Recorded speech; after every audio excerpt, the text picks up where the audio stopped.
Hey guys, welcome back to Layout. So today I've got another layout update for you. This is number 17. Let's go ahead and get right into it. I'm going to be talking about these a little later on in the video. They're for a giveaway for my 1500 subscription milestone. I'm going to make a separate video when I get a little closer with the actual giveaway itself, but I'll give you some advanced info about it, and I'll talk about that later. The first big thing since my last layout update is this Walthers kit that I built and painted. I really enjoyed doing this. This is the second kit, third if you count the Stuart models, sand, fuel, and watering towers. And then I've got the Pike stuff engine shed.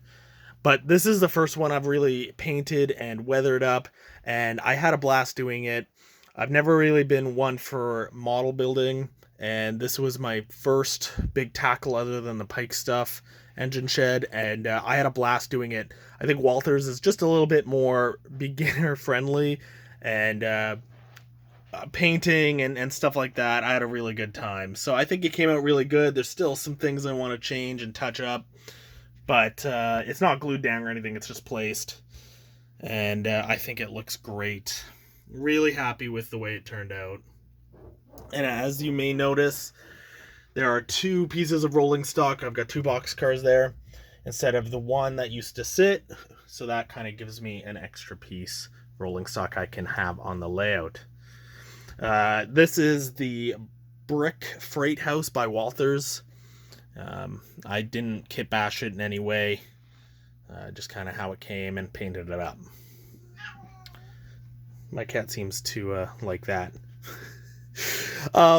If you haven't seen my most recent HO unboxing, I took this Canadian Pacific script Atheron 40-foot grain box car out and gave it kind of a little talk about, and I liked it so much I actually bought a second one in a similar scheme, but not quite the same. It was kind of a goof. I thought I was getting the script one, but I actually ordered that one, which is perfectly okay with me because I've got a couple of these Canadian Pacific Railway scheme boxcars on my layout.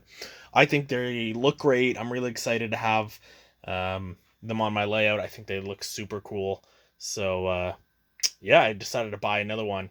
And in fact, I like them so much that I was kind of full up on rolling stock, but it made me start to think about expanding a little bit because, of course, you could do the responsible thing and just stop buying stuff. But we all know that's not how it works. So instead, I'm actually expanding the layout to accommodate a couple more pieces of rolling stock. And we've got this here. So this is the REA building from Walthers, the Railway Express Agency, or is going to be rather. I just cut out the foundation, and I've got the two docks out, and I think the plan is going to be, I talked about last time how I was going to cut in a switch there for just a small storage track. Well, I'm going to expand that, and I'm going to move this over. So if I just kind of kick that, I'm going to move this track over so that this can accommodate rail traffic on both sides. And I know that's not quite how it works. I know one side is typically railway, one side is kind of road trucks. But what I'm going to do is I've always planned for this to be encased in concrete. And initially this was just going to be one dock that was shared by trucks and trains. But because I'm expanding, I'm going to push this over a little bit so that I've got enough space for both tracks, because that's going to come straight through. This is going to get moved over, and then I'm going to extend it just a little bit so that the train cars can be pushed or pulled in either direction to still allow a truck or two to be kind of stationed there. And it's long enough that you may have one kind of piece of rolling stock sitting where that boxcar is just for waiting, and you have one here which would allow one or two trucks, or you've got two and one can be kind of pushed off to the side. This will likely be the out and this will be the in. I'm not quite sure. I know it's not super realistic, but I like the idea of it, and I think it looks kind of nice. I think it'll look cool with the concrete enclosed rails, and it just gives me a little more switching action and room for more rolling stock. So, why not?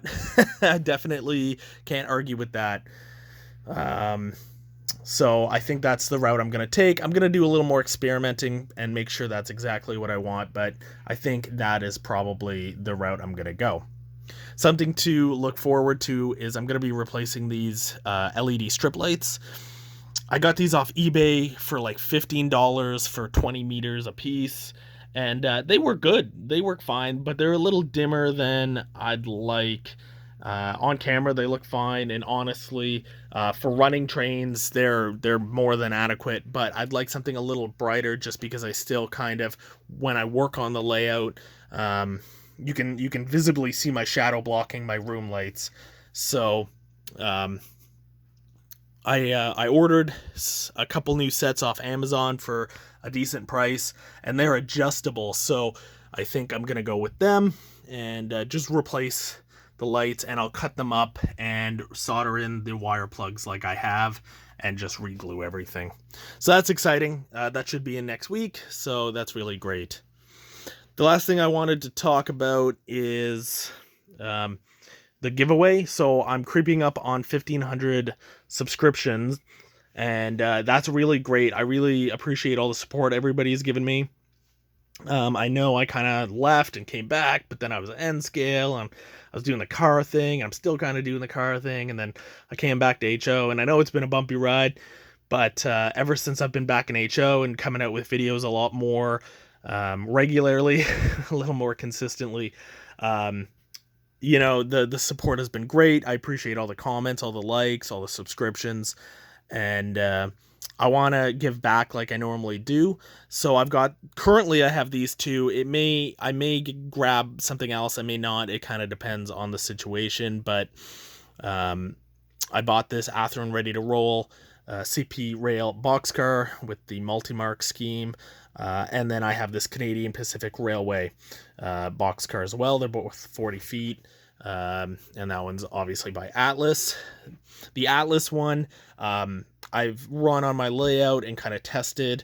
It actually, I don't know if it was used. I bought it new, and the box always looked pretty beat up, but it just didn't run 100% the way I liked it to. So I actually upgraded that with new Walthers trucks and KD number 148 couplers.